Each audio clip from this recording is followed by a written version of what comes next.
Alison Thewliss. Thank you very much, Mr Deputy Speaker. That was a bit sooner than I had expected, but I'm glad to speak for the SNP in this debate, because our record on housing in Scotland is excellent and is far outstripping the record of the Conservatives in England, and I'm sure that there is much that the UK Government could learn from what Scotland has done. I would first like to start by saying that part of the problem with the Conservatives' approach is the ideological underpinning of how they go about this. Because they insist that there is some kind of dream of everybody owning their own home, totally undermining the fact that many people can live long, happy, productive lives in social rented housing. And for many of my constituents, a social rented house is an aspiration and something that people are perfectly happy to live in. And indeed, my gran lived in social rented housing her entire life and never owned her home. And the Tories' record on housing is one of failed promises from a UK government that talks big but delivers very little, with flagship manifesto pledges that just disappear almost as soon as they have been made. House building in England has fallen to its lowest level since the 1920s, while on the other hand evictions are at a record level.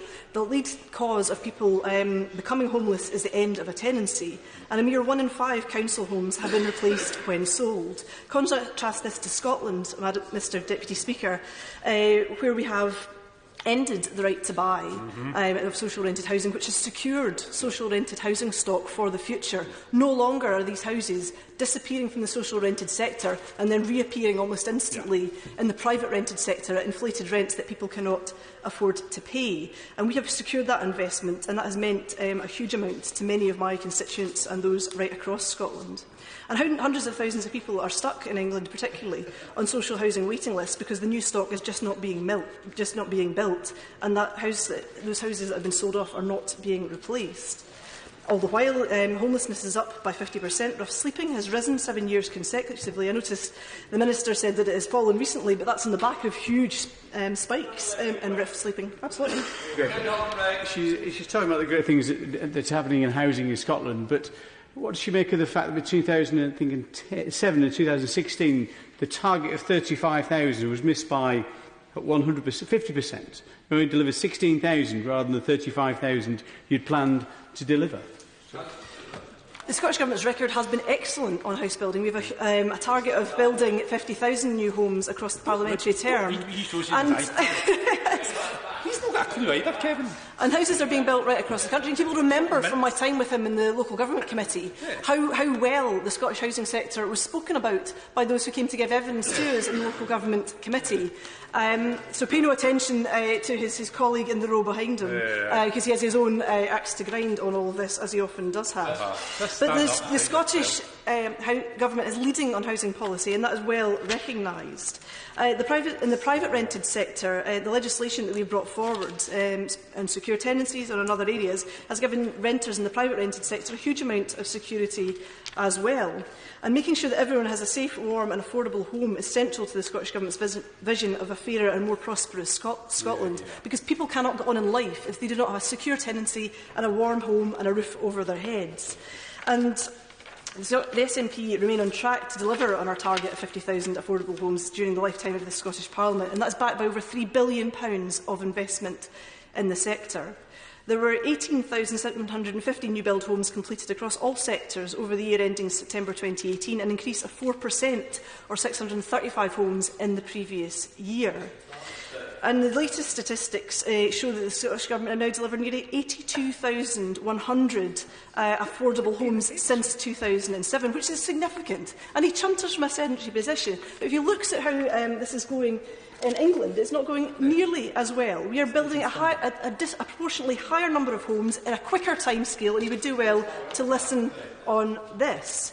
And this is all the time, Mr Deputy Speaker, while in the face of the challenges of austerity. And what housing associations tell me is that they are deeply concerned by the housing policies, by the social security policies being brought forward by this government. For example, the rollout of universal credit has seen both tenants and landlords being negatively impacted due to the major increase in rent arrears. I'm hearing this from housing associations in my own constituency and from right across Scotland. And the experience of my colleague from Inverness would tell you that the housing debt has soared astronomically, and the Government has not learned the lessons of this. Yep. And a report this month from the Scottish Government has shown that in East Lothian, for example, 72% of social housing tenants claiming universal credits were in arrears, compared to 30% of all tenants overall. This is happening across England as well, and trebling of evictions for non-payment of rent over the last year since universal credit was rolled out. 88% of local authorities expect an increase in homelessness as a result of welfare reform over the next 2 years, and 75% expect the rollout of universal credit will increase homelessness. In Scotland, we are doing what we can on this basis. We have introduced a full mitigation of the bedroom tax, which people in England still have to pay. And without this, 70,000 individuals would lose an average of around £650 a year. And we also provide additional funding for direct mitigation of welfare reforms, direct support for those in low incomes, and advice and other services. Mr Deputy Speaker, further to all of this, there is remaining concerns on the UK Government's right to rent scheme, and there is a lack of clarity as to what's going to happen with this. And Scottish Housing Minister Kevin Stewart has been in touch in light of the recent High Court ruling. So I would like to know from the Minister what's actually going to be happening with this right to rent, because we need to know this for the security and safety of our tenants in Scotland going forward. I would also comment that we're still waiting within the courts to see if Serco's lock change policy in Glasgow of August 2018 is actually unlawful, which has led to huge distress among those with insecure immigration status in the city of Glasgow. And we need to know that so that those people affected have some certainty going forward. We're also in Scotland taking a range of actions to bring empty homes back into use, because there are many empty homes around the place that could be providing good housing and a secure future for people. And since 2010, the Scottish Empty Homes Partnership has been instrumental in bringing more than 2,800 empty homes back into use, each and every one of them hugely valued, both by communities who don't want to have empty homes there and by those who are living in them now, seeing that is no longer the case, that they are going to waste. And the Empty Homes Partnership funding is to double from 2018 to 21, going from £212,500 to over £400,000. £400,000, bringing those empty homes back into productive use, making homes for those people that need them very much. And we've also created an Ending Homelessness Together Fund of £50 million over the 5 years from 2018-19 to support prevention of homelessness and to drive sustainable change.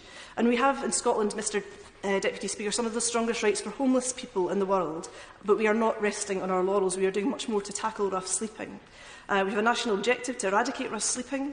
We established a homelessness and rough sleeping action group, which was chaired by John Sparks, the Chief Executive of Crisis. And the group developed 70 recommendations on the actions required to end rough sleeping and transform the use of temporary accommodation. And the Scottish Government accepted those recommendations and now are taking those forward. And John Sparks has said of this that he is very pleased that the Scottish Government has given in principle support to all of the recommendations in ending rough sleeping from the Homelessness and Rough Sleeping Action Group. Members of the Action Group have gone above and beyond to dedicate themselves to bringing forward the right recommendations that will have the biggest impact on the way people sleeping rough can access and receive services. And in that light, we've been piloting Housing First, and I know that one of the housing ministers across the way has been to Scotland to hear about what's happening and noted that she was pleased with what Scotland was doing. Well, she did say so at questions anyway, so I assume that she still is. But this is hugely important and will have a huge impact on reducing homelessness. And I note the recent documentary which visited various cities, and the feedback from Scotland on the connectedness with the services, with the different services speaking to one another and taking action was well commended within that documentary. But we do not rest on our laurels. While there are still people sleeping on the streets of Glasgow, we must do more to ensure that is ended, and is ended soon. But the direction of travel from the Scottish Government is absolutely key and absolutely strong, and it takes that priority. It takes a lot more than just warm words. It takes a lot more than things said in statements and in manifesto pledges to make that happen. And, Mr Deputy Speaker, I was reflecting earlier before coming here on the number of housing developments within my own constituency just in the past few years. And off the top of my head, there's been new houses built for social rent in the Gorbals, Pollock-Shields, Govan Hill, Tory Glen Transformational Regeneration Area, Oatlands, Calton, Bridgeton, Dalmarnock, the City Centre, Anderson, Kinnan Park and Lauriston Transformational regeneration area. Mr Deputy Speaker, none of these have happened by accident. This has happened because of the work of community-based housing associations who strive to develop, who strive to build more, who strive to house their local community. It comes in the back of the Scottish Government supporting this in everything that they do, in ending the right to buy to ensure that that investment for those housing associations is sound and will continue. And the UK Government would very much do well to learn from what has happened in Scotland in housing, because our record is a good one. Thank you. Bridge Patel. Thank you, Mr Deputy